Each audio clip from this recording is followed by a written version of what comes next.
दिल्ली की सीएम रेखा गुप्ता के साथ 6 और विधायक शपथ लेकर दिल्ली कैबिनेट में शामिल हुए हैं, जिनमें प्रवेश वर्मा, आशीष सूद, कपिल मिश्रा, मनजिंदर सिरसा, रविंद्र इंद्राज सिंह और पंकज कुमार सिंह शामिल हैं।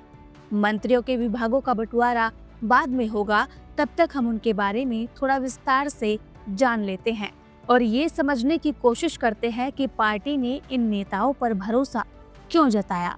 प्रवेश वर्मा दिल्ली के पूर्व मुख्यमंत्री साहिब सिंह वर्मा के बेटे हैं और इस बार दिल्ली के सबसे महत्वपूर्ण मुकाबले में यानी नई दिल्ली सीट पर अरविंद केजरीवाल को मात दे चुके हैं। इस जीत ने उन्हें बीजेपी के भीतर एक ताकतवर चेहरा बना दिया है।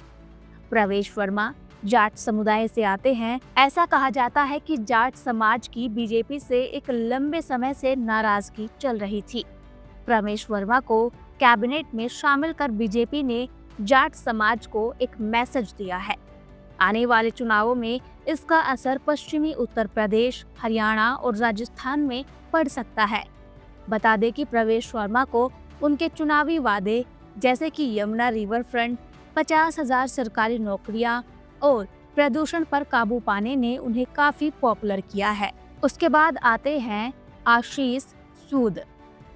आशीष सूद को बीजेपी में संगठन के दिग्गज के रूप में जाना जाता है। दिल्ली नगर निगम में पार्षद रहते हुए उन्होंने संगठन को मजबूती देने में अहम भूमिका निभाई थी। इसके बाद गोवा में बीजेपी के इंचार्ज और जम्मू कश्मीर में को इंचार्ज की जिम्मेदारी भी संभाली थी। बीजेपी के राष्ट्रीय अध्यक्ष जेपी नड्डा और केंद्रीय मंत्री धर्मेंद्र प्रधान के करीबी माने जाने वाले सूद अब दिल्ली की जनकपुरी सीट से विधायक बनकर आए हैं। पिछली बार हार का सामना करने के बावजूद इस बार उन्होंने 19,000 वोटों से जीत हासिल की है, जो उनकी बढ़ती लोकप्रियता को दर्शाता है। अब बात करते हैं फायर ब्रांड नेता कपिल मिश्रा की। कपिल मिश्रा काफी विवादों से घिरे रह चुके हैं और वो इस कैबिनेट के अकेले ऐसे सदस्य होंगे जिनके पास सरकार में रहने का अनुभव है। साल 2015 से साल 2017 तक वो अरविंद केजरीवाल के कैबिनेट में थे।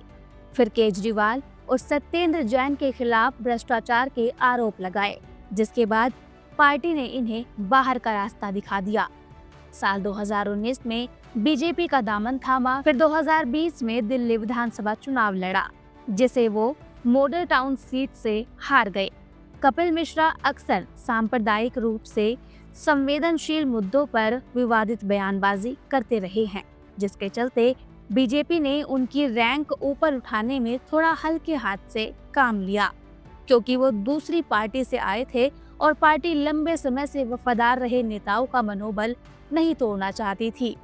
कपिल मिश्रा को दिल्ली बीजेपी का उपाध्यक्ष बनाया गया। पार्टी के सूत्र बताते हैं कि कपिल मिश्रा को उनकी मेहनत का फल दिया गया है।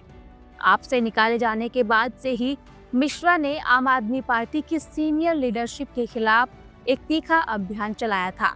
कपिल मिश्रा के बाद आते हैं मनजिंदर सिरसा, जो कि राजौरी गार्डन से तीसरी बार विधायक बने हैं। दिल्ली में अकाली दल के एक बड़े नेता रहे हैं। 2021 में अकाली दल छोड़कर बीजेपी में शामिल होने के बाद उन्होंने दिल्ली सिख गुरुद्वारा प्रबंधन समिति के अध्यक्ष पद से इस्तीफा भी दिया। सिरसा को सिख समुदाय के एक प्रभावशाली नेता के रूप में देखा जाता है। उसके बाद आते हैं रविंद्र इंद्राज सिंह, जो कि दिल्ली की बवाना सीट से चुनाव जीते हैं और दिल्ली की नई कैबिनेट में अकेला दलित चेहरा है। उनका चुनावी प्रदर्शन काफी मजबूत था और बीजेपी ने उन्हें अपनी सरकार में जगह देकर दलित वोटरों को धन्यवाद दिया। उनकी जीत ने पार्टी को ग्रामीण क्षेत्र और दिल्ली के दलित वोटर्स में अपनी पकड़ मजबूत करने का एक नया मौका दिया।